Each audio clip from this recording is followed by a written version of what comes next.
Públicas del Instituto para el Propósito Público y Valor Público de UCL, College London, y también profesor acá en la Pontificia Universidad Católica, en la Escuela de Gobierno. Bienvenidos a la conferencia, la presentación Gobernanza en tiempos de cambio e incertidumbre, las capacidades dinámicas en el sector público.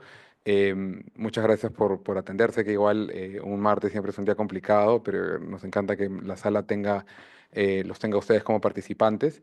El día de hoy vamos a tener la presentación del profesor Rainer Cattell, que es director adjunto y profesor de Innovación y Gobernanza Pública del Instituto de Propósito y Valor Público en UCL. Él nos hablará por 20 minutos sobre un poco el trabajo que está realizando el instituto alrededor de capacidades en los gobiernos locales y estas capacidades para la gobernanza. Luego pasaremos a tener un panel que está compuesto y los presentaré en su momento, pero simplemente por adelantar, por Violeta Bermúdez, Jorge Muñoz, Giselle Romero y Edgardo Cruzado, que conversaremos un poco sobre lo que implica esta lógica de capacidades dinámicas para el sector público peruano y los ejemplos que ellos tienen de su experiencia. Y finalmente pasaremos una ronda de preguntas con ustedes, una conversación con ustedes para luego terminar con un pequeño coffee break, una pequeña conversación afuera de la sala para establecer algunas relaciones. Sin más ni más, les presento a Rainer Cattell. Rainer, por favor, adelante para que puedas realizar tu presentación.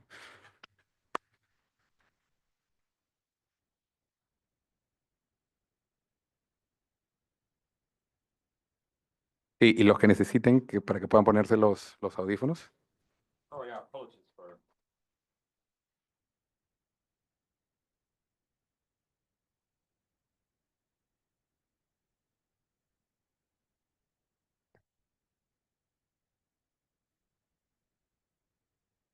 Yeah, first of all, apologies for speaking in English.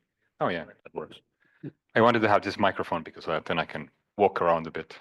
Because it is a, Buenas noches. It is really, for me, it is a night. So it's around midnight, my time. So I have to be moving around to keep the blood flowing to my head. But it's really great to be back in Lima, and it's great to see old friends from my last visit here, and it's great to see many of you who came here for the discussion, and of course also welcoming the people online who have joined. So I'll try to be relatively brief, around 20 minutes or so, and then we can go into discussion and have a discussion with the panel, and also, of course, people in the audience are very welcome to join. And yeah, I'll look at the slides because these other slides have been already translated. So of course my Spanish is not so good, so I need to follow my own slides on paper as well. So I'll be a bit messy, but don't worry, we'll get through it. Oh yeah, so I already the clicker seems to be working very good. No, so just by way of brief background, I'll be mainly talking about our recent research around city governments around the world. So we have been on a research project, really working globally with city governments from South America to Asia to Africa, Europe, US. So we have been discussing those capabilities with more than 20 countries de países y muchas ciudades aquí. Así verán en los ejemplos que presentaremos, es un estudio que continúa y el foco principal es esta idea de cómo nuestros gobiernos están trabajando, adaptándose y confrontando el mundo, porque hay muchos retos que se presentan a la misma vez para estos gobiernos y estamos viendo entonces la evolución de estas capacidades y lo que también va a ser mi foco, va a ser las ciudades y gobiernos centrales dentro de algunos aspectos y ajustes que hay. Creo que todos usan mucho la idea de policrisis. Creo que es también relevante en el contexto peruano. La primera definición que encontré en internet está aquí para poder estar en la misma página. Son diferentes eventos catastróficos que suceden a la misma vez.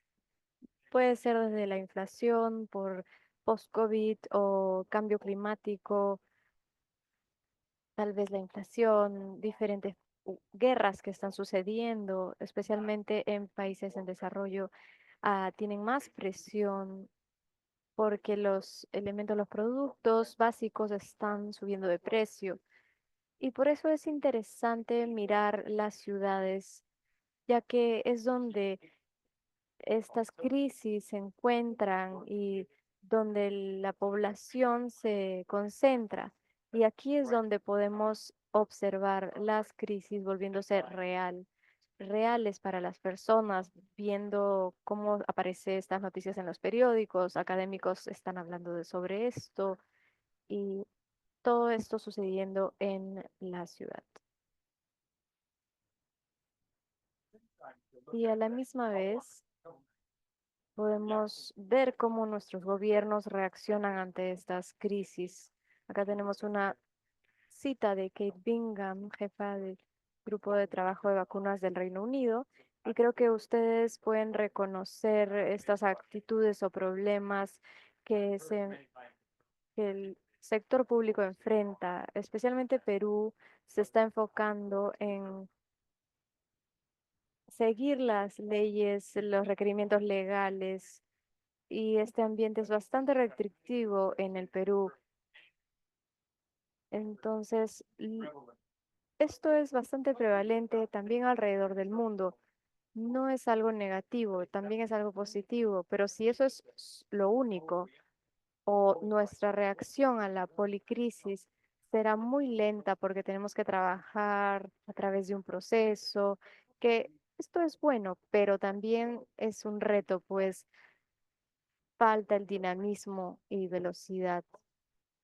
Lo que tenemos que entender es cómo las ciudades están tratando de desarrollar maneras más dinámicas para lidiar con las policrisis y así transformar sus actividades en procesos diarios como planeamiento, procuras.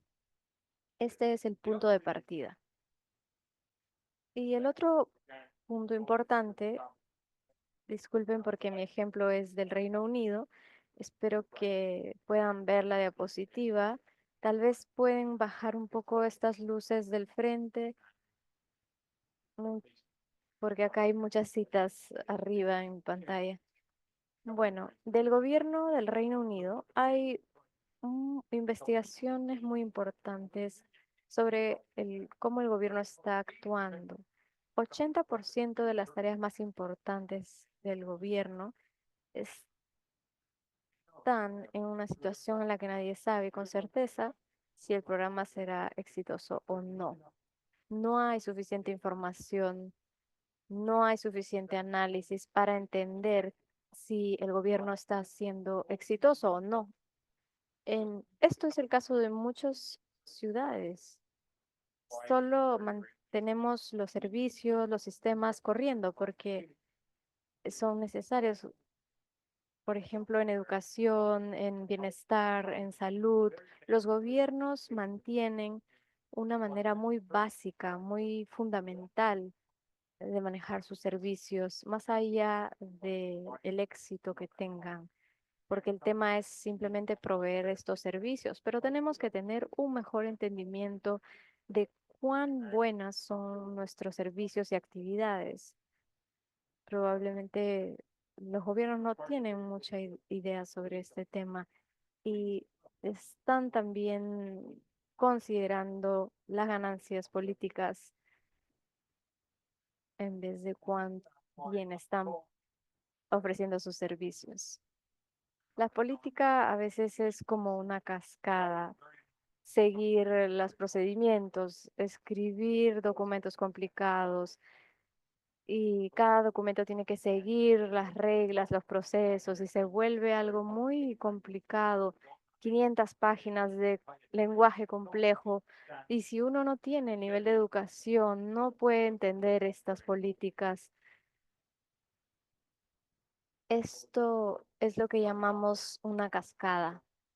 Por eso no sabemos si son efectivos o no, o en la mayoría no sabemos. Es difícil entonces ser más dinámico al reaccionar a una policrisis. Los gobiernos deben proveer diferentes servicios claves que nos ayudan a mantenernos como una ciudad, civilización, pero así como la tecnología está cambiando y intereses están cambiando, ¿cómo podemos salir de esta perspectiva? Esto es lo que estamos tratando de entender. Si, si van a cualquier oficina pública aquí, hoy día hemos tenido contacto con varias entidades. Reconocemos que este es el problema. No es que las personas no entiendan, pero ¿cómo cambiamos? Particularmente si estamos en un ambiente muy legal, los procedimientos son muy lentos. Tienes que cambiar una ley, toma demasiado tiempo. Esto es lo que está sucediendo en el mundo. Voy a mostrarles algunas citas de nuestras entrevistas y trabajo para que obtengan una idea, un sabor de lo que se está tratando de hacer en cuanto a este problema. Nuestro primer ejemplo es de Sydney. Es una maravillosa ciudad en Australia. Y un exfuncionario mostró cómo el 90% del tiempo se dedica a actividades diarias muy pequeñas, como por ejemplo en un parque local, que es algo muy relevante para las personas y generan un email, una llamada y hay muchos trabas o problemas para poder observar, tomar el tiempo de ver estas actividades pequeñas diarias. Veamos en qué tipo de ambiente estamos operando como organización pública y cuáles son nuestras metas a largo plazo. ¿Estamos llegando a ellos o simplemente estamos corriendo con el sistema sin cuestionarlo? Es interesante este tema de conciencia crítica. Estamos conscientes de cómo las ciudades están creciendo, los cambios tecnológicos. Algunos países están pasando por cambios estructurales, pasando de la agricultura a servicios. Entonces, esto es algo muy interesante, ver cómo ciudades están tratando de generar herramientas para ver si hay una meta global, una meta común. Y esto les voy a mostrar en detalle en las siguientes. Esto fue de Brasil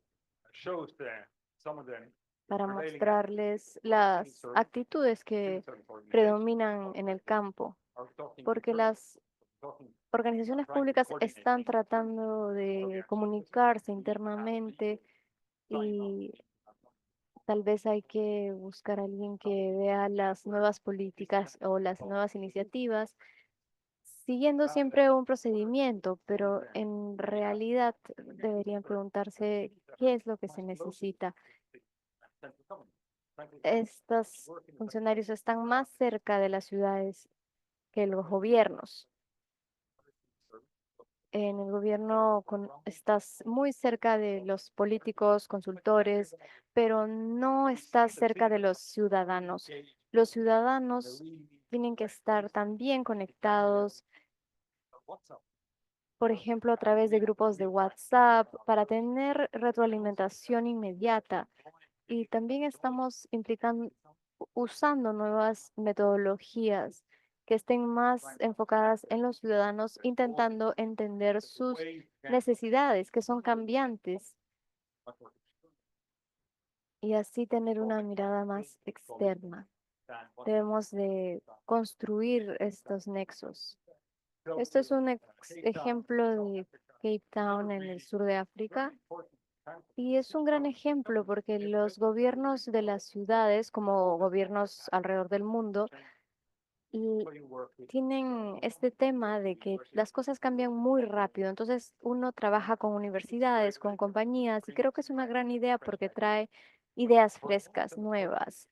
Y para miradas a largo plazo, tienes que desarrollar estas capacidades para tener personas que puedan entender los cambios en tecnología, en el clima, y que puedan entender cómo crear esta conciencia estratégica.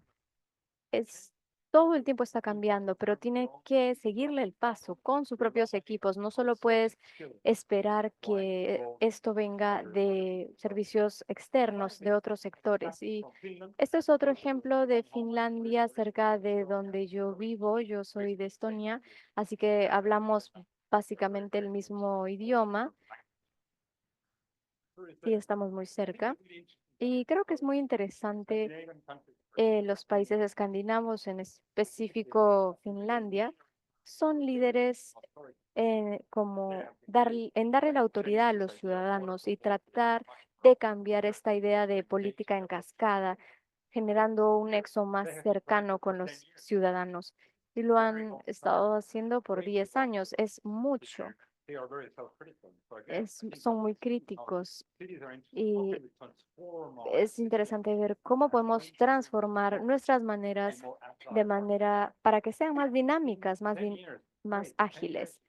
10 años está bien, pero en 10 años hay muchos cambios. Tenemos que ser mucho más rápidos, porque si queremos ser más ágiles, dinámicos, tenemos que ver cómo se generan estos procesos rutinarios y así poder cambiar más rápido que esto.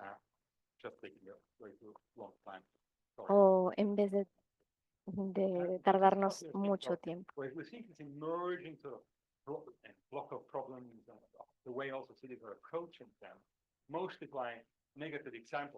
Vemos siempre ejemplos negativos donde aún no hay las capacidades. Entonces tenemos que tratar de construirlas y hemos tratado de sintetizar cuáles son estas capacidades. Las llamamos capacidades dinámicas que vienen de la literatura administrativa y no tenemos competencia en el mercado en este tema. Estamos tratando de adaptar y transformar nuestras políticas existentes y servicios y también entender si es que estamos proveyendo esto a los ciudadanos o estamos cambiando o estamos siempre dando el mismo servicio. Si podemos también observar y atacar los nuevos cambios. En muchos casos hay un declive en la población, en número de población, por ejemplo, en Europa o en China, y esto conlleva muchos efectos en la infraestructura y la mano de obra. Entonces, a veces hay que colaborar entre diferentes ciudades y gobiernos o gobiernos federales. Y a veces también en cualquier parte del mundo uno tiene donantes externos, filántropos, bancos mundiales, instituciones financieras globales o proyectos de innovación. Entonces, ustedes pueden ver que estamos tratando de acoger todo esto bajo un solo paraguas, un solo conjunto, y ver así funciones más estables, rutinarias, y adaptarnos, transformar, porque esto no es algo que suceda naturalmente en los gobiernos, especialmente en las ciudades, así que hay que construir estas capacidades. Acá tenemos un resumen de las capacidades que ya les mencioné y hay que desarrollar esta conciencia en nuestros servicios para poder llegar a nuestros ciudadanos. Estamos mejorando sus vidas, estamos entendiendo los retos futuros como inteligencia artificial, cambio climático, estamos preparándonos para ellos. Piensen en la primera cita que mencioné de Sydney. El 90% nos enfocamos en problemas minúsculos sobre parques, calles, son muy importantes para los habitantes, pero si vemos una imagen más grande, si te tomas el 90% de tu tiempo en esto, entonces no hay tiempo para poder ver estrategias hacia el futuro o entender si los servicios están teniendo un efecto positivo o no. Y aún si existe esa conciencia, el enfoque o la prioridad debería ser convencer a las personas para hacer este cambio. ¿Cuán rápido se genera este cambio? ¿Se toma 10 años, medio año? Y como dije, hay que generar estos nexos para poder trabajar con compañías, con ciudadanos y mirar externamente y cuáles son las maneras en que podamos hacer estos nexos. ¿Estamos realmente generando estas relaciones al adaptar servicios? Hay un gran ejemplo de ciudades de Latinoamérica, por ejemplo, donde generar estos nuevos nexos se está volviendo el emblema de ciudades nuevas en Latinoamérica, especialmente las que son lideradas por mujeres. ¿Y cuáles son también estos retos en cuanto a género, igualdad de género? En Bogotá, por ejemplo, hay ahora una mirada muy fuerte en igualdad de género y una mirada que le da el derecho a las mujeres y la oportunidad para el trabajo y los servicios. Entonces hay que tener una relación fuerte. Y por supuesto también en esta idea somos capaces de cambiar y desarrollar nuestros equipos. Estoy recibiendo retroalimentación. Disculpen. Podemos proveer nuevas habilidades. Estamos confiando en equipos externos, en socios externos para proveer esas habilidades, o estamos nosotros construyendo esas habilidades en nuestros equipos. Si tenemos una estrategia detrás de esto, y lo que es realmente importante, y voy a hablar de esto más, es esta idea de recordar esta cascada. Esta cascada no se refiere a experimentar en política, sino si uno puede ser capaz de construir prototipos, aprender de ellos y escalarlos más rápido que 10 años o 5 años o lo que fuera. Puede hacerse en 3 meses, en 6 meses, aprender y descartar algunas ideas, porque no todas son buenas, algunas son malas. En vez de tomar 5 años para darnos cuenta de esto, hacerlo más rápido. Y aquí tenemos más detalle en nuestra investigación. Estamos tratando de resumir dónde están esas capacidades en términos de quienes lo hacen, son los líderes políticos, jefes de departamentos, etcétera, pero también puede referirse a los equipos que se ocupan de distribuir servicios, equipos de innovación, equipos de datos. Hay muchos lugares donde se pueden encontrar esas capacidades y hay muchas metodologías diferentes también. Las capacidades realmente en parte son gerenciales, por supuesto, pero también hay habilidades y competencias. Podemos ver y detectar y tratar de evaluar cuán fuerte es una ciudad en el Perú, por ejemplo, en este tipo de capacidades. Pueden hacer esto a través de varios tipos de investigación y en esto nos estamos centrando. Podemos entender verdaderamente y medir estas capacidades en los gobiernos, sobre todo gobiernos de ciudades, porque si podemos medirlas, podemos dar apoyo desde una perspectiva del gobierno central o de un donante o del Banco Mundial. Pueden invertir en esas capacidades, entrenar a la gente para eso. Ustedes, por ejemplo, pueden ser parte de programas de capacitación porque se basan en las evaluaciones. Si dicen en el contexto peruano tenemos 20 ciudades muy interesantes, muy similares, con desafíos similares. Podemos pensar un programa para ellas en términos de desarrollar sus habilidades, pero también desde una perspectiva gubernamental, en donde podemos invertir en términos de recursos humanos y otras áreas como estas. No voy a entrar en detalle, solo quería mostrarles la manera en que lo enfocamos. Y aquí, nuevamente, probablemente pueden ver todos los detalles, pero esas capacidades dinámicas a menudo están anidadas en la manera en que funcionan las organizaciones cotidianamente. Todas las organizaciones, y regresamos al principio, tienen que seguir reglas. Las reglas son muy importantes y son difíciles de cambiar rápidamente. La manera en que se hacen las adquisiciones, por ejemplo, son de rutina y hay más condiciones estructurales alrededor de eso. El ambiente constitutivo. No se puede tampoco cambiar las constituciones si uno quiere ser incluso muy ágil.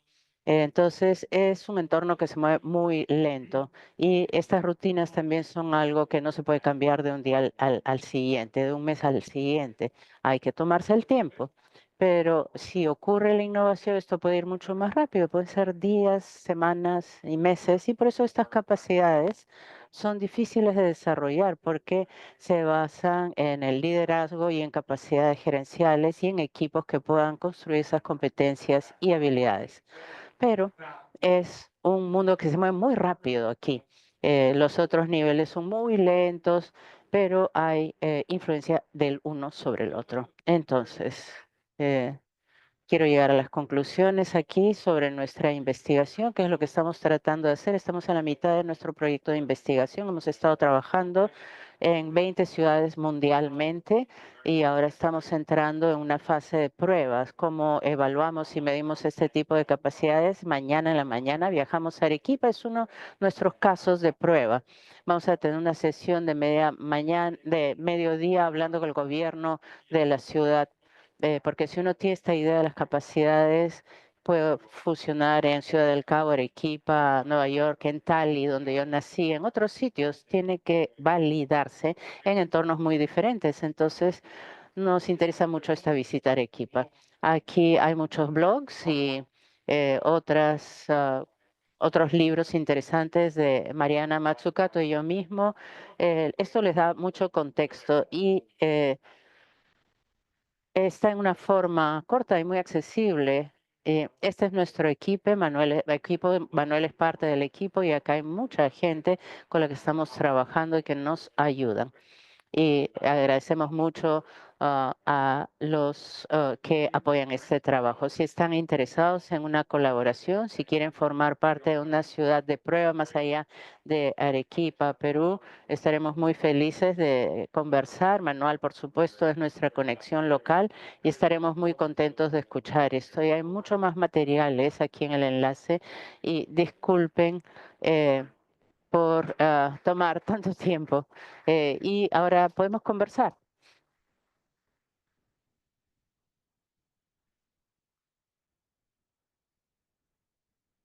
Igual, algo importante que mencionar y creo que es parte también de lo que estamos acá, o la razón que la que estamos acá es que creo que esta es la primera vez, si no me equivoco, que estamos hablando del proyecto de esta forma, bajo esta narrativa, iniciando el proceso de testeo de lo que se ha investigado.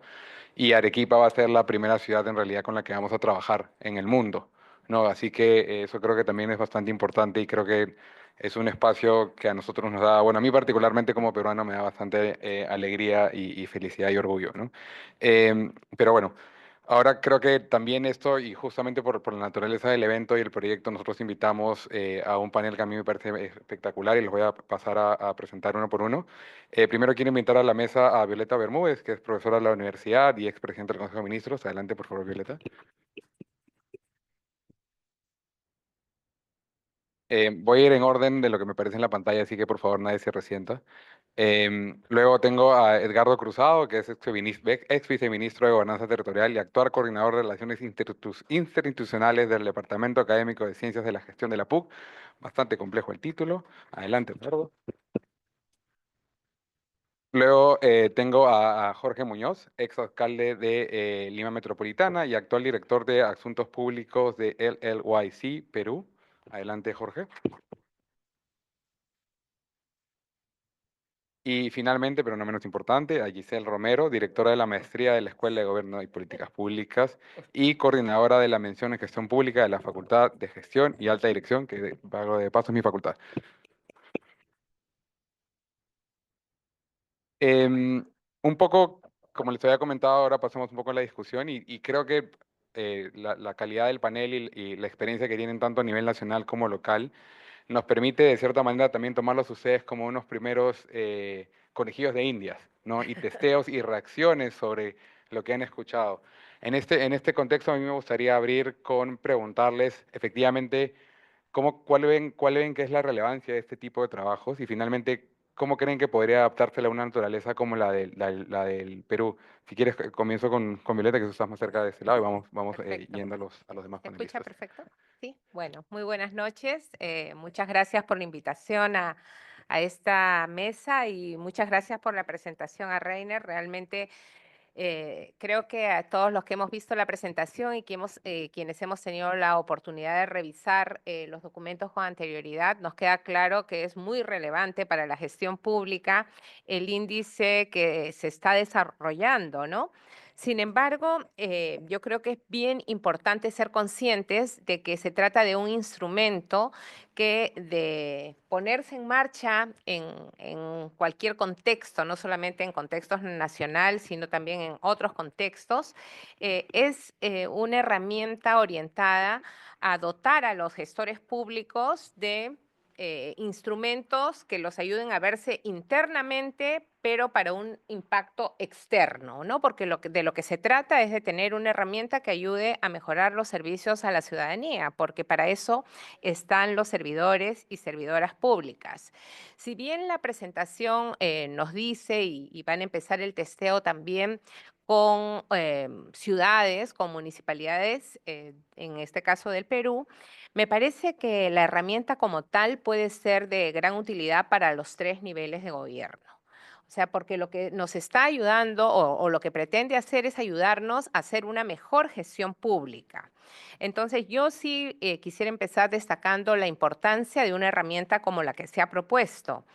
Sin embargo, para utilizarla en el Perú, yo creo que tendría que enfrentar muchos desafíos. Yo voy a pronunciarme solo sobre 2 de ellos, ¿no? ¿Y por qué? Para que ahora que van a Arequipa también vean y puedan intercambiar con las autoridades y los servidores públicos cómo es que se pueden afrontar estos y otros desafíos, ¿no? Uno de ellos es que me parece que es fundamental que la entidad que utiliza esta herramienta tenga claridad de los resultados que espera obtener con la gestión. Es decir, tiene que tener una visión estratégica de lo que se busca con la prestación de los servicios y también una priorización de los mismos dependiendo de la escala de la municipalidad. Y por otro lado, otro gran desafío para mí tiene que ver con los recursos humanos, ¿no?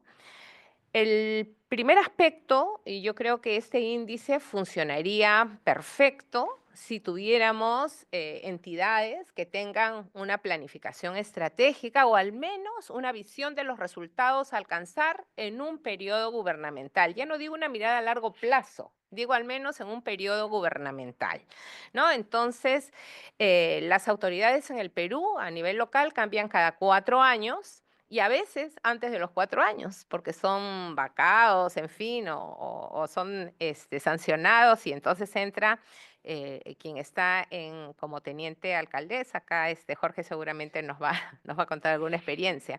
Entonces, debemos tener presente entonces que son autoridades que tienen una fecha de caducidad, por decirlo de alguna manera, ¿no?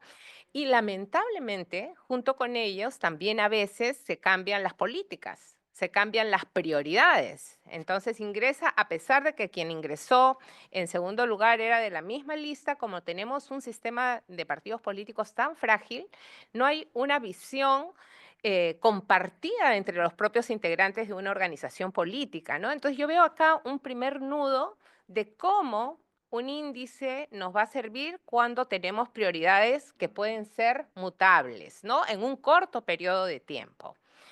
En segundo lugar, en cuanto a los recursos humanos, yo creo que hay que tener presente que finalmente quienes diseñan e implementan las políticas son las personas, son los servidores y las servidoras públicas.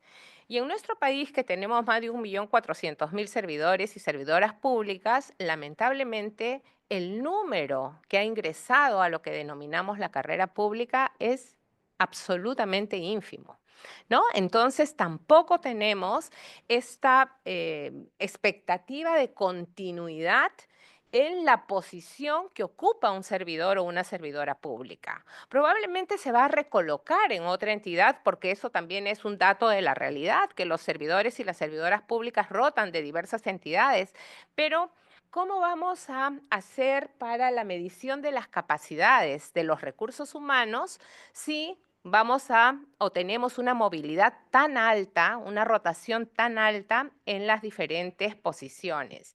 Yo creo que ahí la alerta es que no nos vamos a convertir usando un índice en que permanentemente vamos a tener una línea de base.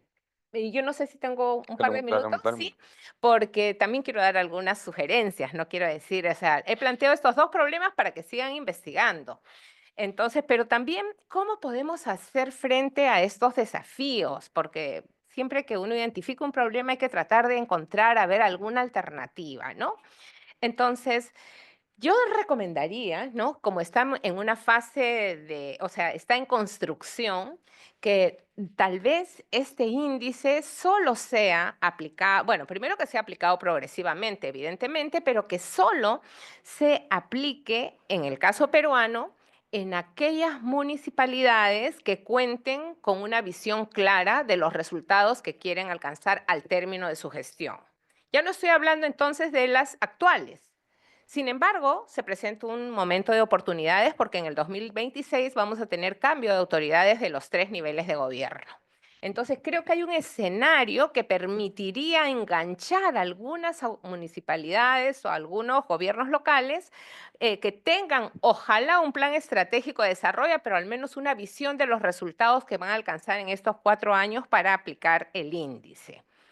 Y en segundo lugar, de la mano con esta identificación de estos espacios locales donde se puede aplicar el índice, yo creo que es fundamental que la voluntad política de la autoridad se traduzca en un compromiso efectivo de que va a mantener a los equipos que van a ser, de algún modo, voy a usar la palabra monitoreado, que no es precisamente lo que hace, pero que van a ser el referente para la aplicación del índice a lo largo de la gestión gubernamental, por supuesto, salvo pues que cometan una falta grave o no cumplan con sus funciones. Y obviamente que se trate de personas que cumplen con ese perfil.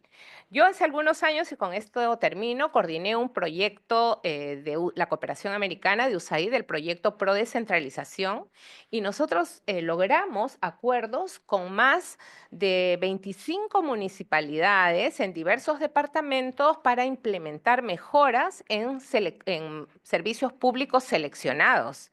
Y asumieron el segundo compromiso que he comentado y lo cumplieron. Entonces, creo que hay un escenario de oportunidades con algunas autoridades que cumplen con un perfil, primero, de enfoque de servicio a la ciudadanía, segundo, que conocen la función que van a ejercer y se rodean de personal que cumple con el perfil requerido para el cumplimiento de las funciones de una municipalidad, y tercero, que cumplen sus compromisos de mejora para con sus electores y electoras. Perfecto, Gracias. Violeta, muchas gracias. Creo que de cierta manera ya mencionaste a la siguiente persona, así que Jorge, por favor, si en base a lo que a tu experiencia también, si nos puedes contar un poco cómo ves tú y también cómo quizás si te hubiera servido o no en la gestión, en otros espacios, ese tipo de información, o si la tenías también. No sé si se escucha, Ya. ¿no? Sí, perfecto. Gracias, Manuel. Muchas gracias a la Universidad Católica, mi alma mater, por esta invitación para poder estar esta noche con ustedes. Quiero agradecerle a Rainer también por su exposición. Ha sido una exposición muy clara. Y como herramienta de gestión, por supuesto que sirve, y esto es algo que creo puede ser algo que ayude muchísimo a la marcha de los distintos gobiernos. Quizá un poquito a diferencia de lo que dice Violeta, yo veo que esto es más aplicable al nivel que está más cerca de los ciudadanos, que es digamos, son los gobiernos locales, sin perjuicio de que esto sea aplicable a los 3 niveles de gobierno, regional y el gobierno central. Pero quisiera partir de la premisa de algo que se ha dicho acá. Se ha hablado de la policrisis. La policrisis es algo que es muy importante, muy interesante, porque es la conjunción de situaciones críticas o de crisis en un determinado territorio. Poli significa mucho, abundancia, algo que se da, digamos, de una manera muy grande. Y también poli significa ciudad, significa territorio. Y entonces esto es un tema que tiene que ver con todos nosotros. Hoy en día estamos viviendo nosotros en medio de una serie de megatendencias. La primera megatendencia, y que además experimentamos muchísimo acá en Lima, es el crecimiento rápido y desordenado de la polis, del espacio, de la ciudad, del territorio. Y ahí es donde se concentran un montón de problemas. Se concentran problemas de migraciones, que pueden ser migraciones políticas, pueden ser migraciones que se dan por otra de las megatendencias, que es el cambio climático, que también, mientras que nosotros estamos aquí conversando, nos afectan a todos nosotros como ciudadanos. Por eso se habla de megatendencias. Otra megatendencia que se está dando muy rápidamente en estos minutos es la disrupción tecnológica. Hablamos mucho en los últimos tiempos de inteligencia artificial, y eso es algo que también hay que saber manejar porque nos puede generar cosas buenas como nos puede generar cosas muy malas, ¿no? Si es que no hay un verdadero manejo y si no se saben llevar estas cosas. Pero también hay otras megatendencias como son los nuevos hábitos de consumo o los problemas que hemos tenido de afectaciones de salud, la última pandemia que hemos pasado, que ha sido una pandemia realmente que nos ha afectado muchísimo a los ciudadanos. Entonces, todas estas cosas se dan en un espacio físico, en un territorio, se dan fundamentalmente en las ciudades. ¿Y quiénes manejan las ciudades? Las ciudades son manejadas por sus gobernantes, que en este caso son los alcaldes, y son acompañados de regidores y funcionarios. Entonces es muy importante eso, y también ahí sí tengo un punto de coincidencia con Violeta, que los recursos humanos son fundamentales. Hay que preparar a los recursos, hay que darles herramientas, hay que sensibilizarlos y un trabajo de esta naturaleza lo que hace es ayuda a esa sensibilización. Ahora, lamentablemente, sí, pues todo tienen periodos, digamos, de inicio y de fin. Y 4 años en una gestión municipal es muy poco tiempo. Y lo que tenemos hoy en día es que no tenemos reelecciones. Yo creo que las reelecciones son buenas, no para que la gente se perpetúe en un cargo, sino justamente para premiar la meritocracia, premiar las cosas buenas que se pueden hacer, porque ahora lo que tenemos es que cada 4 años llegan nuevos funcionarios, se sientan en sus escritorios y comienzan a aprender, sobre todo los que son políticos, ¿no? Comienzan a aprender porque hay algunos funcionarios de carrera, de planta, que se han reacomodado o que están haciendo una carrera también importante. Entonces es muy importante pensar en que estas herramientas y estas cosas tienen que venir acompañadas de personas que tengan ese mérito, y ese mérito podría haberse dado por un tema de reelección. Voy terminando con 2 ideas que he sacado de la presentación de Rainer. El 80% de las personas no saben si es que lo que están haciendo va a tener buenos o malos resultados. Muchas de las cosas se experimentan en el camino, pero no debería ser así. Debería haber un norte muy, muy claro, saber hacia dónde se va y no estar trabajando para experimentar algún tipo de resultado. Y hay otro problema que es muy serio también. 90% se decía en la exposición de las personas están haciendo tareas menudas, cositas, el día a día, sin una planificación de largo aliento.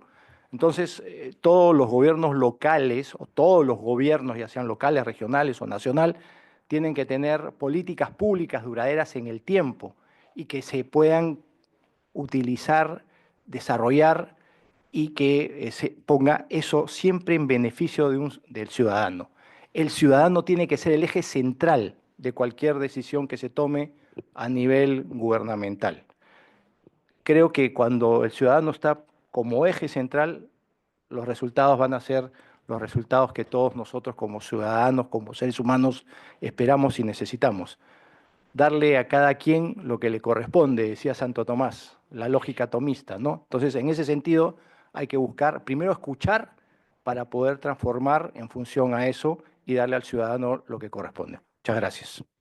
Muchas gracias. Giselle, terminamos con Edgardo. Final, pues.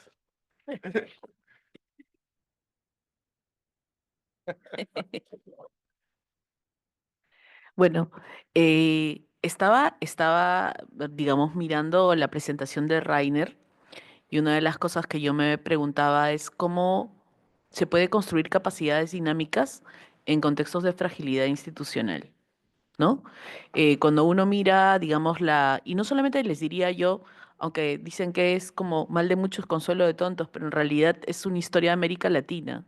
O sea, en realidad cuando uno mira América Latina y mira los modelos de gestión pública que se han instalado en América Latina, lo que va a encontrar justamente son servicios civiles con fragilidad institucional. Y creo que, salvo muy pocos casos, y quizás puedo mencionar Chile, puedo mencionar Uruguay, muchos de los servicios civiles latinoamericanos están marcados por la fragilidad, por la alta rotación de personal, por la poca capacidad, digamos, de acceso basado digamos, en procesos meritocráticos. Cuando uno revisa, digamos, la evolución de los modelos de gestión pública, se supone que la mayoría de los países, especialmente los países de Europa, han partido de modelos más bien burocráticos que han justamente recapacitado sobre digamos, la inflexibilidad de las reglas para poder abrirse, digamos, a espacios como lo que se llamó la nueva gestión pública y el ingreso de enfoques empresariales en la gestión pública, y algunos, digamos, van transitando a la nueva gobernanza pública, que pone al centro al ciudadano y la capacidad de poder tener cooperación con otros actores. Pero en realidad, cuando uno mira la evolución de esos modelos y los contrasta con lo que pasa en el Perú, yo creo que salvo muy pocos casos de algunas instituciones públicas, con lo que se va a encontrar uno es más bien, yo les diría, con modelos no siquiera, digamos, beberianos, sino pre-beberianos. En muchos casos hay digamos, muchas entidades de gobierno que están todavía hoy, ¿no? En el 2024, marcadas por dinámicas patrimonialistas y de intercambio de favores. Entonces, la pregunta es cómo uno puede construir capacidades dinámicas en esos contextos de fragilidad institucional, ¿no? Entonces, esa era una primera reflexión que yo tenía, porque quizás podemos tener de pronto de repente parangón como región con otras regiones, y de pronto de repente pueden haber capacidades diferentes dependiendo de, digamos, cuál es tu nivel de madurez como capacidad estatal, ¿no? Luego, la otra cosa es que creo que lo que puedo sumar a la cultura, digamos, de nuestra administración pública peruana, es algo que mencionaba justamente Rainer, que tiene que ver con esto. Bueno, lo vi, digamos, en términos del quote, ¿no es cierto?, que hacía en este caso una funcionaria británica, pero podría estar muy bien citado por una funcionaria peruana, y tiene que ver con el carácter excesivamente legalista, ¿no es cierto?, muchas veces promovido desde el propio rector de los sistemas nacionales de control, ¿no? Nos están obligando a que al final de cuentas importe, y claro, no está mal cumplir la ley, como decía Rainer, pero ¿qué haces cuando en realidad ese es el único peso y al final de cuentas no importa, digamos, cómo alcanzas los resultados, ¿no? Entonces, eso creo que es como un gran desincentivo, ¿no? El poco énfasis en incorporar de pronto una auditoría o un control de la gestión que esté mirando más bien al resultado y no mirar si cumpliste el procedimiento, si cumpliste el paso, si cumpliste. Y eso es lo que está pasando, y creo que eso es lo que está asfixiando y es lo que está desincentivando que, digamos, en este caso, las personas que justamente quieren hacer cambios realmente los hagan en el Perú, ¿no? Al final de cuentas, digamos que no hay muchos incentivos para ir, digamos, en esa línea, ¿no? Entonces, hay un desincentivo a esta capacidad de experimentación, porque no te permiten innovar, no te permiten experimentar, ¿no? Y hay allí un problema vinculado con las normas del Sistema Nacional de Control en el Perú, ¿no? Eh, y luego creo que otro aspecto digamos, y que va un poco relacionado con esta capacidad de construir coaliciones, y creo que está marcada un poco por los sucesos que nos han pasado recientemente en la historia, y es el de la poca confianza, ¿no? El sector privado le tiene desconfianza al sector público, el sector público le tiene desconfianza al sector privado, ¿no? No, muchas veces se trabaja en una lógica de compartimento estanco. Yo me hago responsable solamente de mi pequeña parcela y no me preocupo por lograr, digamos, resultados que trasciendan, en este caso, mi parcela, ¿no? De hecho, experiencias que hemos tenido que han sido súper exitosas en el pasado, como los programas presupuestales, en una lógica de articulación institucional, han ido retrocediendo, ¿no?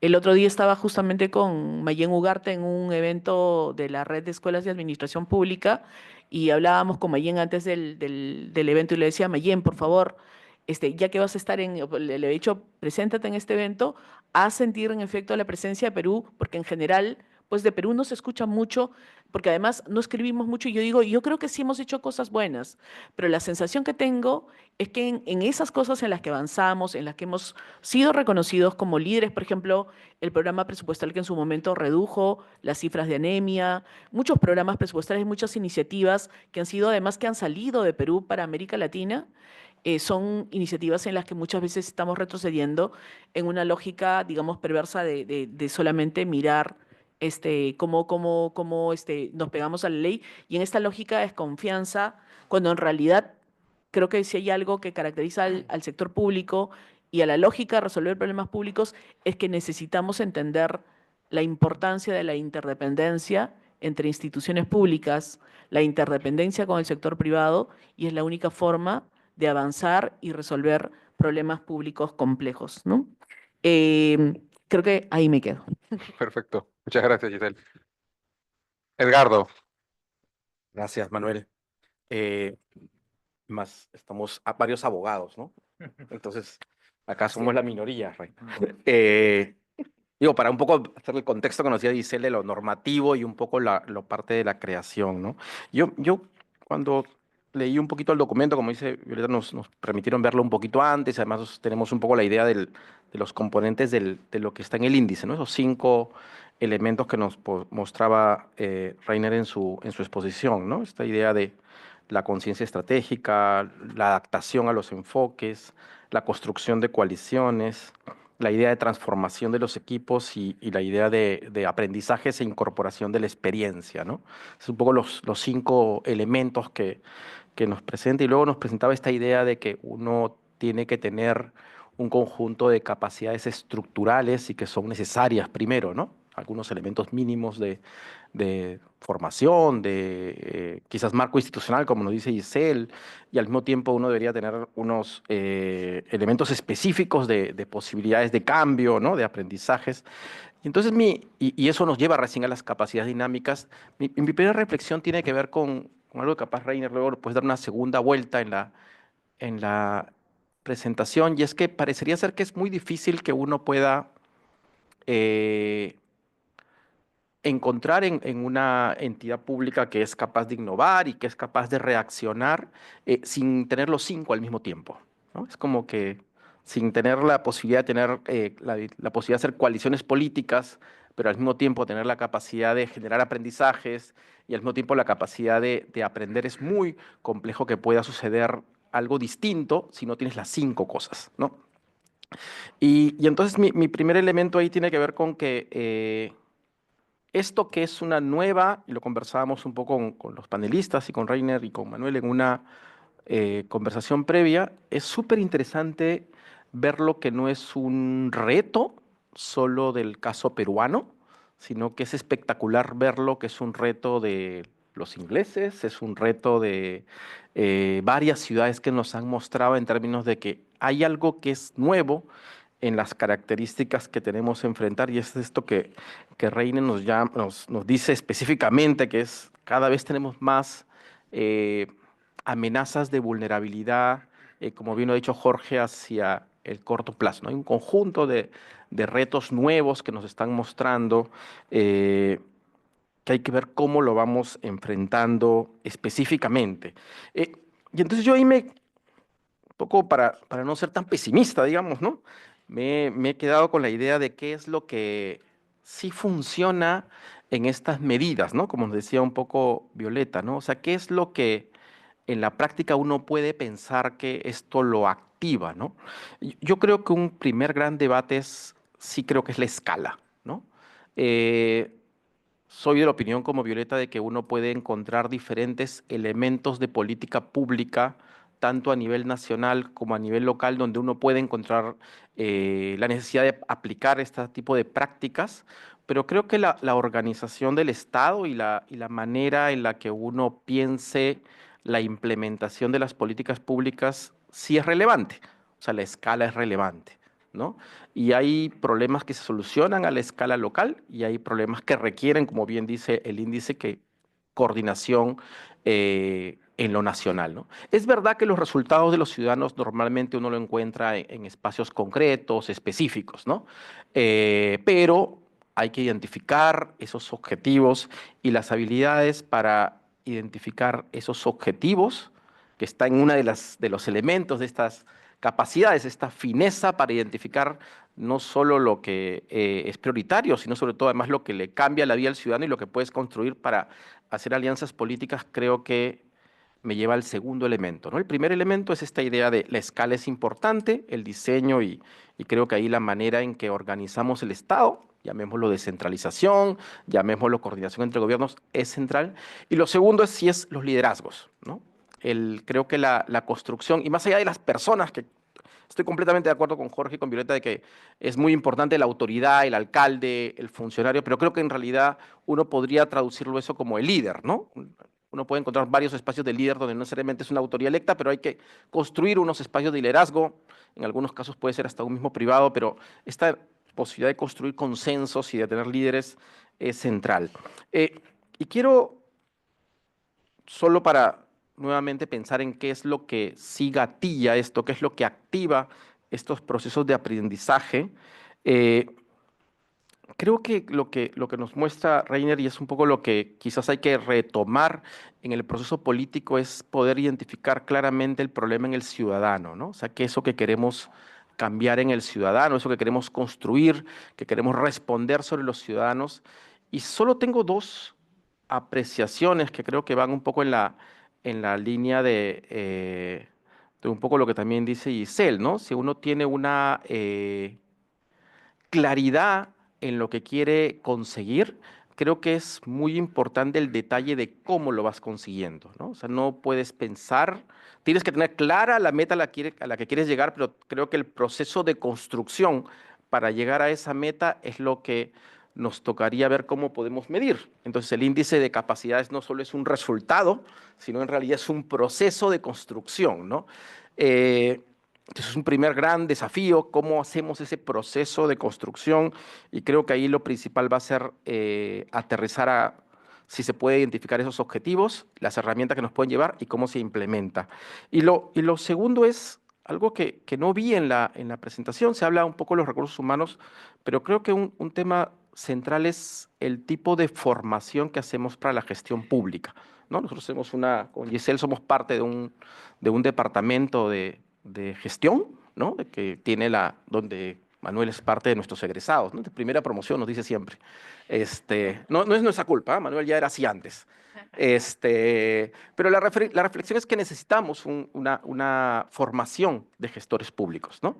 No es algo que se hace automáticamente. Creo que las características que nos muestra Reiner en esta idea y en este modelo teórico de capacidades dinámicas refleja una manera de hacer la gestión pública, una manera de pensar el funcionario público, ¿no? Con muchas lecciones, como él nos dice, que vienen de las empresas privadas, de la visión estratégica, pero creo que es una forma en la que tenemos que empezar a incorporar en la función pública. Porque sí me parece que lo que nos refleja el índice y la discusión en el índice es que no podemos quedarnos en esa parte de la administración pública que mantiene servicios constantes.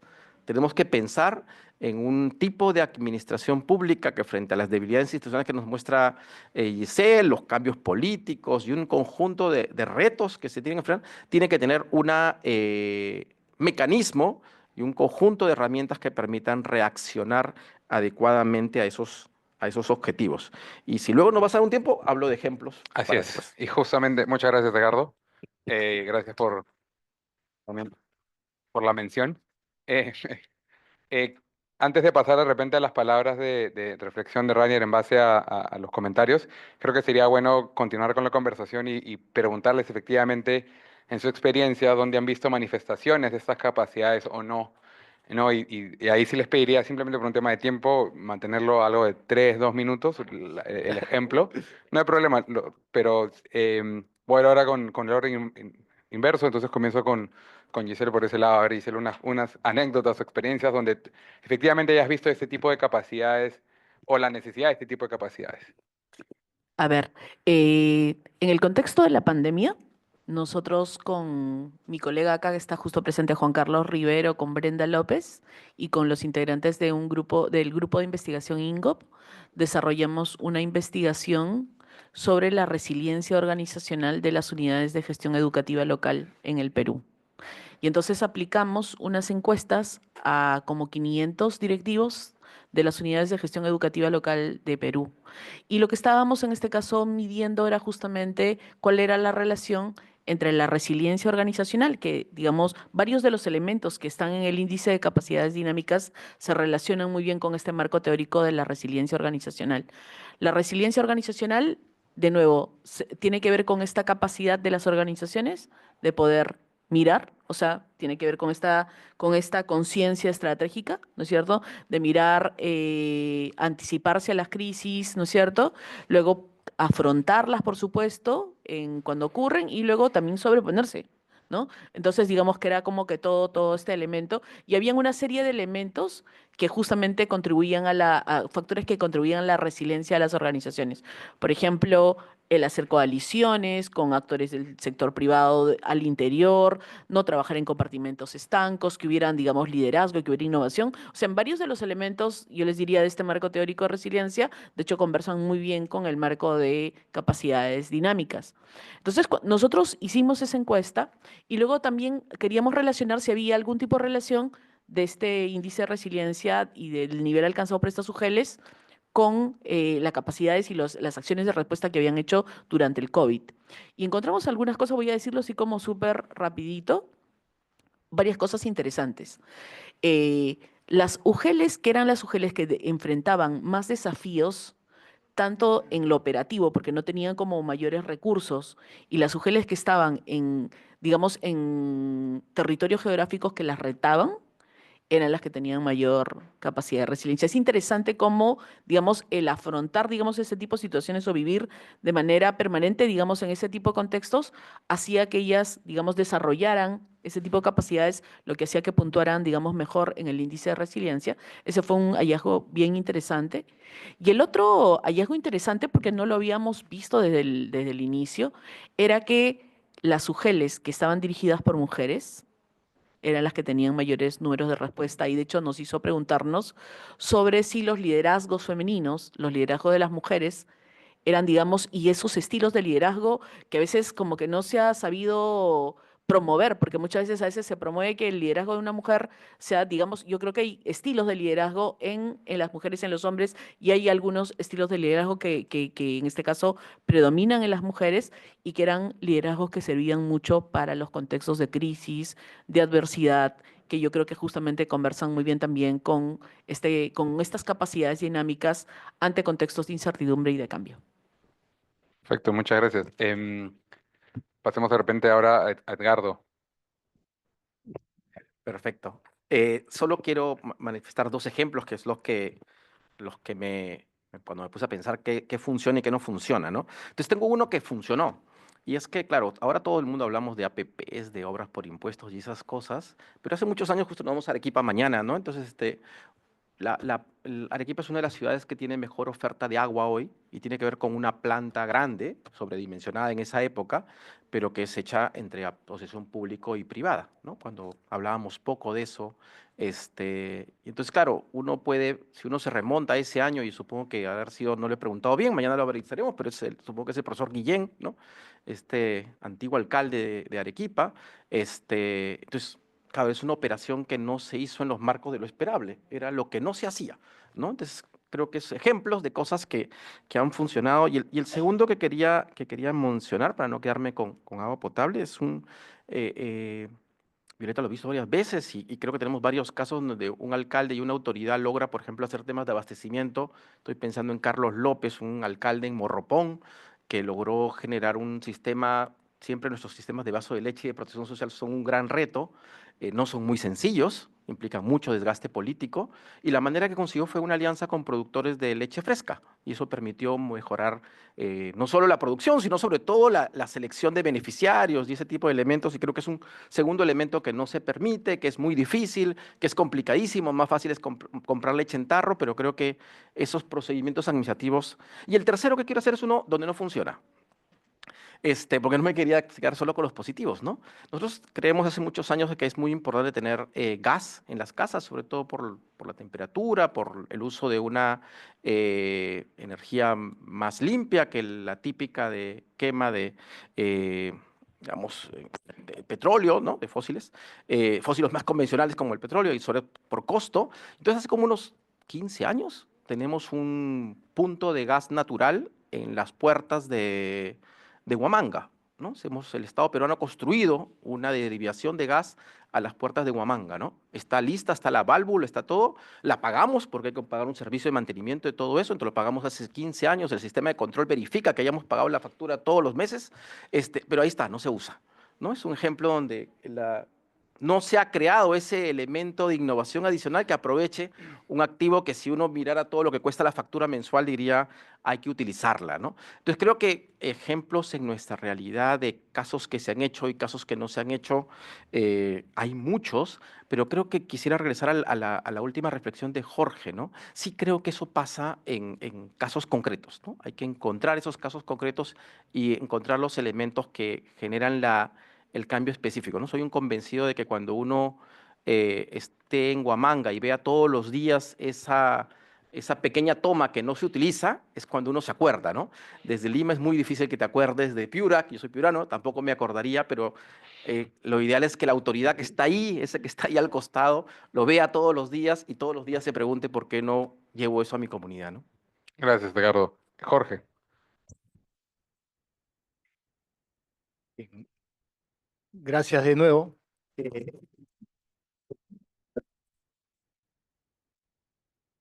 acopló. Se acopló. No, yo quería, digamos, de alguna manera apoyarme en algo que tú dijiste al final, Edgardo, y creo que es importantísimo el tema de la rendición de cuentas. Y los ciudadanos tienen el derecho de que sus autoridades les rindan cuentas. Y se van a acordar de las cosas o vas a ver que funcionan o no funcionan si hay una rendición de cuentas, lo que se denomina en el mundo académico el accountability, ¿no? Pero quiero poner un ejemplo de algo que funcionó y funcionó bien en la época de la pandemia también. Me copio un poquito de Giselle que habló de la pandemia. Rainer ha hablado de que muchas veces somos demasiado legalistas, y eso está bien, lo ha dicho así, lo ha remarcado. Y efectivamente tenemos que ser legalistas. Los funcionarios públicos, me pongo el gorro de funcionario, solo podemos hacer aquello que la Constitución y la ley nos permiten hacer.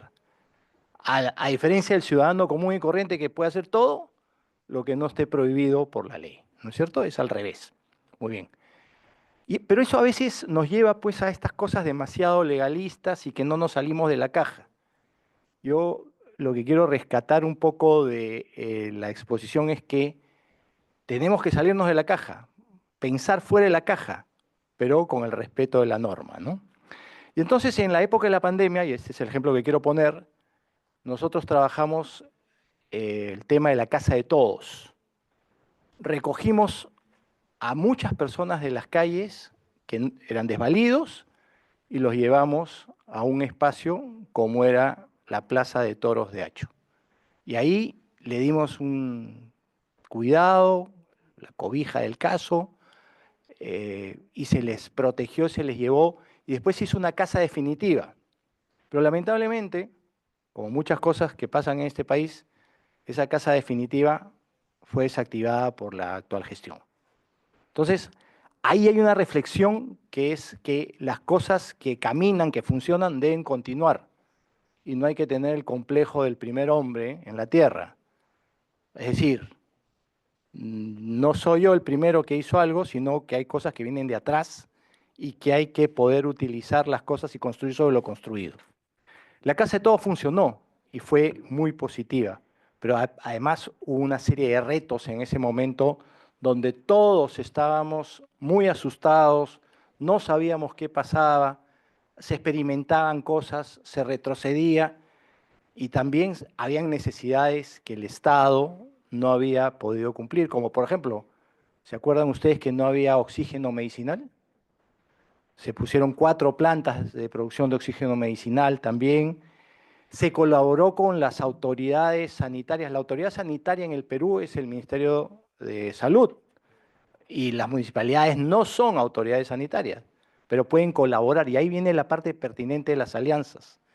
Pero esas alianzas también se vieron o se manifestaron cuando se trabajó con más de 1.200 ollas comunes, donde mujeres abnegadas, como también lo ha mencionado Giselle, hacían lo posible para poder llevar alimentación a su comunidad. Ahí se hizo un trabajo también con empresas privadas para poder apoyar. Pero esto tiene que tener continuidad y lamentablemente muchas de estas cosas se van perdiendo en el camino. Y por eso que creo, y regreso a lo que mencioné hace un momento, que la rendición de cuentas es fundamental para que las autoridades cumplan con su deber. Y algo que dije hace un momento que era parte de una megatendencia es se aprendió a usar muchísimo la tecnología en ese espacio donde no podíamos nosotros transitar por las calles o donde tuvimos que tener cuarentenas. Entonces, fíjense, todas las megatendencias, de las que hablábamos hace un momento, pueden haber estado de alguna u otra manera presentes en este ejemplo que estoy poniendo.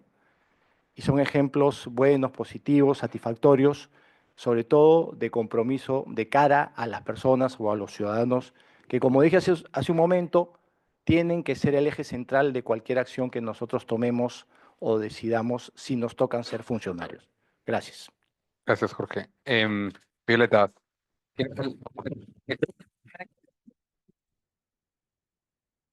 Te voy a dar este micro. Sí. Entonces, simplemente para el cierre de esta parte. Gracias. Bueno, muchas gracias. Yo, a propósito del trabajo que nos han presentado, puedo poner un ejemplo de mi última experiencia en la gestión pública, ¿no? Que fue acompañar al presidente Sagasti en un periodo de policrisis que nadie podrá negar, crisis política, crisis económica, crisis hasta moral, crisis y crisis sanitaria. ¿No? Entonces, realmente en este contexto, yo sí, revisando el texto que nos presenta Reiner, pude constatar de que a pesar de los problemas de nuestra institucionalidad y las cosas que hemos dicho antes, sí existen muchas capacidades dinámicas para responder frente a la crisis. Nosotros remontamos una situación y ya que hemos hablado de vacunación, voy a poner ese ejemplo desde otra perspectiva. Remontamos una situación súper crítica. O sea, a veces nos olvidamos y de una historia que ha sido relativamente reciente, ¿no? Hace un poco más de 4 años. Cuando en marzo del 2020 empezó la pandemia, pensábamos que en 15 días íbamos a remontar este hecho. Y pasaron meses y seguíamos con el problema encima sin tener una alternativa que en ese momento era la vacunación. Se ofreció que llegaban vacunas en septiembre, y bueno, hubo 3 gobiernos entre la oferta y noviembre del 2020 en que entró el presidente Sagasti, que no fue candidato a la presidencia, no tenía un plan de gobierno para presidir el país, sino entra por sucesión constitucional. Entonces, una policrisis con una persona que tenía que asumir las riendas del gobierno, del Poder Ejecutivo, durante 8 meses y 10 días. Entonces, en ese contexto, y obviamente creo que aquí entra y retomo cosas que se han dicho en el panel, el elemento del liderazgo, pero también la formación, el acumulado formativo de quien lidera es fundamental. Pienso que si el presidente Sagasti no hubiera tenido la trayectoria que tuvo, que toda su vida ha trabajado en Agenda Perú, ha trabajado en organismos internacionales, o sea, tenía conocimiento, contactos y además es una persona súper interesada en conocer lo que no sabe, ¿no? Metido en temas de ciencia, tecnología, en fin, innovación, pudimos remontar una situación que parecía que era imposible. Cuando nosotros ingresamos, fue el 18 de noviembre del año 2020, el Perú no había suscrito un solo contrato para vacunas y ya había países donde estaban planificando el proceso de vacunación. Y sin embargo, durante ese periodo de gobierno, ya a marzo, nosotros teníamos contratos que garantizaban 75 millones o un poco más de vacunas para vacunar 3 veces a las personas mayores de 12 años en el Perú. No solo peruanos y peruanas, sino todos los residentes en nuestro país. Entonces, creo que aquí se produjo una de las capacidades dinámicas de conciencia estratégica y capacidad de interpretación del entorno. Sí me parece que tiene que estar muy asociado a este aspecto del liderazgo, ¿no? Un del liderazgo con conocimiento, un liderazgo con, además, vamos a decir, vocación de escuchar a los que saben. Porque si es un liderazgo, o sea, hay personas que creen que se sientan en una silla, en la silla de, voy a decir, de ministro o ministra, y creen que el conocimiento les llega, ¿no? De la sentada para arriba será, no sé. Pero eso no es así. Si uno no se ha formado, así hagas lo que hagas, no va a pasar nada. Pero para eso existe un conjunto de servidoras y servidores públicas que ya estaban en el Estado y que estaban esperando que alguien les diga cuál es la prioridad, qué debemos hacer y cómo debemos organizarlo para hacerlo. En el caso de la pandemia, eran 3 aristas que había que abordar: prevención, atención y vacunación, las 3 con el mismo nivel de importancia. Prevención con las famosas medidas, no voy a entrar a detallar esto, un trabajo que se hizo al interior del Poder Ejecutivo. Atención, que implicaba ampliación de servicios de salud, y aquí creo que fue clave este elemento de transformación de equipos. Hasta entonces, el MINSA trabajaba con sus hospitales, con sus postas por separado de salud con sus asegurados, el sector privado con los suyos, ¿no? La sanidad de las Fuerzas Armadas y Policiales también con las personas que pertenecen a sus armas.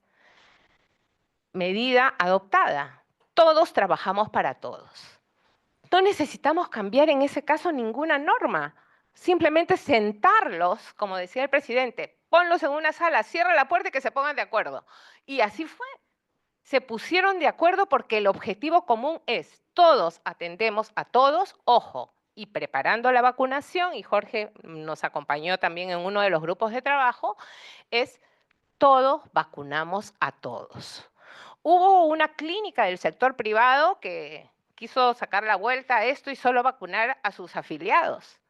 Pues le quitamos las vacunas y se las dimos a otra, ¿no? ¿Por qué? Porque la gente hacía fila en la puerta y no podían decirle, discúlpame, tú no eres mi afiliado. Entonces pudimos lograr que la vacunación fuera, en efecto, un derecho universal y gratuito, contra bastantes posturas reacias a que esto fuera así. 2 elementos más puntualmente: conexión, coordinación, articulación de funciones a nivel intersectorial, pero también a nivel intergubernamental. Jorge Muñoz era el representante de las municipalidades en un grupo de trabajo donde estaban sentados gobiernos regionales, municipalidades, sector privado, iglesias, sociedad civil y el Poder Ejecutivo, las Fuerzas Armadas, para poder dar respuesta a una situación crítica y organizar el proceso de vacunación.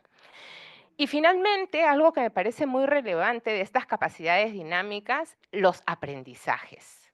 Lamentablemente nosotros no teníamos a quién transferir aprendizajes. Acordémonos que 10 días antes del fin de gobierno no teníamos todavía ni siquiera declarado al presidente y menos a los equipos, ¿no? Entonces decidimos transmitir los aprendizajes con una memoria específica sobre el proceso de vacunación, porque era una política pública que estaba en proceso de implementación y que si no se hacía bien, la pandemia hubiera tenido todavía peores resultados de los que arrojó en nuestro país. En conclusión, a pesar de nuestras debilidades institucionales, existen capacidades dinámicas en el Estado peruano.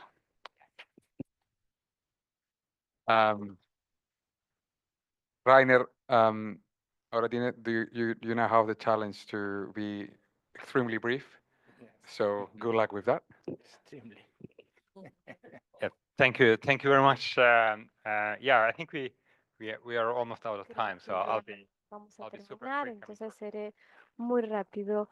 Quiero agradecer a los panelistas por esta genial retroalimentación, por el tiempo también que se han tomado para contextualizar estas ideas en el contexto peruano, muy útiles y estoy muy agradecido. Y para ser breve,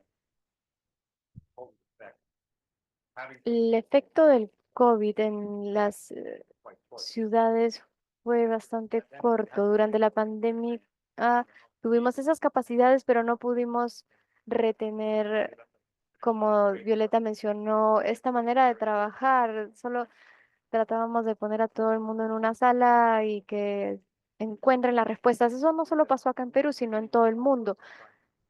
Nuestro trabajo es tratar de ver, porque no quieres tener esta sensación de crisis todo el tiempo, porque nadie puede vivir de esta manera emocionalmente.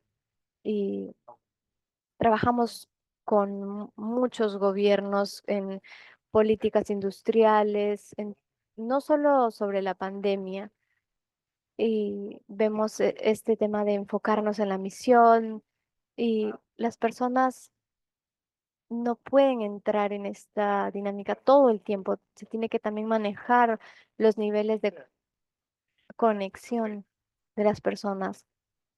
Una manera también de verlo es cómo conectar esto con las regiones estratégicas extensas.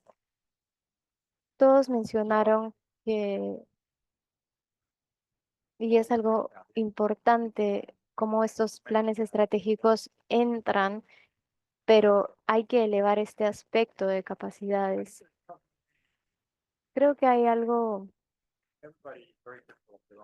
todos son muy críticos pensando en sus propios países, pero si, bueno, algunos de nosotros somos académicos, entonces sí hay autocrítica, es importante, pero creo que la fragilidad, hay muchos países pasando por lo mismo. Tal vez no son pre-bárbaros, sino post. Ya no hay tanta inestabilidad en las instituciones políticas y en ese sentido, este desafío de innovación es muy importante porque, como dijeron, esto puede retroceder si cambian los líderes, como la inestabilidad política en Perú.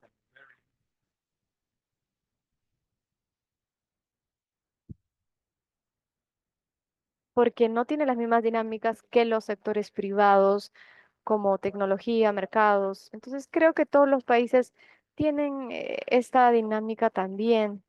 Y desde nuestra perspectiva estamos enfocados en comparar desde una perspectiva de madurez. No queremos comparar Arequipa con Tokio, no tiene sentido, pero queremos,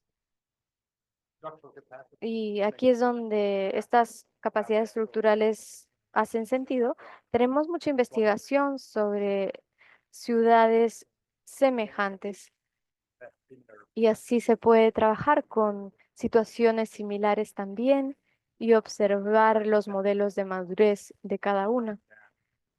Y claro, no queremos que esto sea obligatorio para ninguna ciudad. Todo es voluntario para los líderes que realmente estén interesados en estas prácticas, como se mencionó. Y creo que el foco en los ciudadanos también es algo que es muy importante, es nuestro foco también. Y la idea de tener las 5 capacidades dinámicas o desbalances, la verdad es que nadie tiene las 5. Tal vez algunas organizaciones tienen un- algunas áreas más fuertes que otras. La idea es también incluir las demás áreas.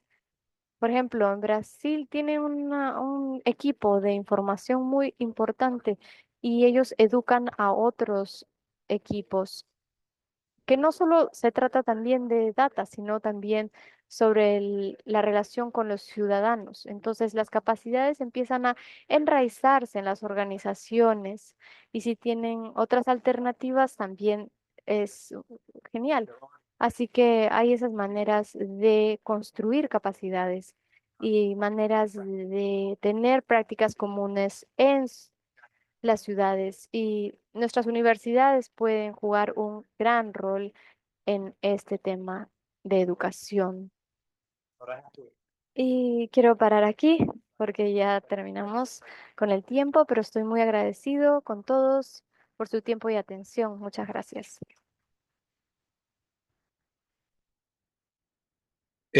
Muchas gracias a todos por su participación. No, igual no quiero ser injusto con la audiencia, así que no sé si alguien tiene alguna pregunta muy puntual.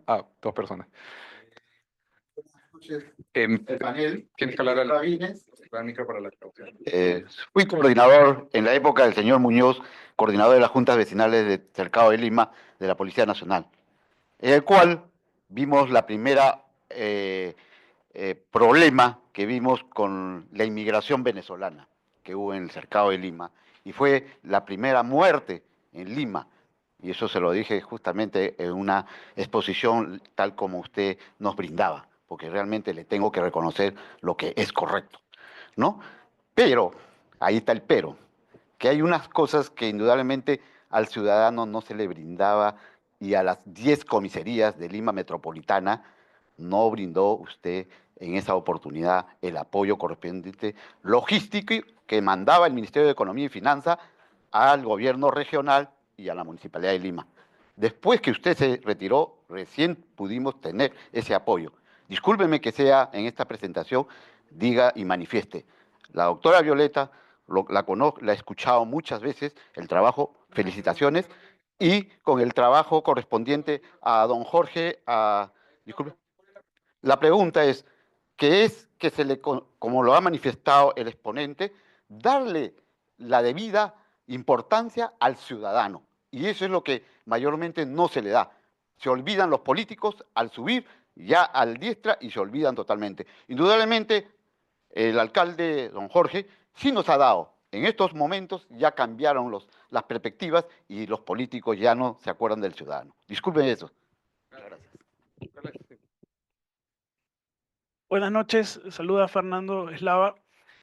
Una conclusión que me llevo de la ponencia de hoy, el taller de hoy, es la importancia de la sostenibilidad y la continuidad de las políticas públicas. Ahora, hay un tema importante que a veces por mezquindad política se dejan de lado las políticas públicas que han sido un éxito en alguna gestión anterior. Las gestiones pueden tener aspectos positivos o negativos, pero lo que se debe rescatar son las políticas públicas que han sido exitosas. En esa línea, yo creo que una política pública positiva que viene viviendo la ciudad de Lima es la recuperación del centro histórico. No voy a mencionar nombres de autoridades políticas, pero esta es un logro que viene progresivamente de varios años. Me parece que desde el 2015 hasta ahora, las gestiones municipales que han sucedido con aciertos y desaciertos han logrado que esta política continúe. Y pienso, y acá es una opinión personal, de todas las cosas que han podido hacer los alcaldes de Lima en los últimos años, esta es una de las más exitosas y curiosamente es porque es una política que es sostenida, continua. Y aprovechando que está el exalcalde, el doctor Muñoz, me gustaría que nos comente brevemente cuál que fue su motivación para continuar una política que venía de antes o si la reformuló y cuál fue el éxito de ella. Muchas gracias. Muchas gracias. Coincido con lo que se ha mencionado de que las políticas públicas deben permanecer en el tiempo y deben traer lo mejor para la gente, ¿no?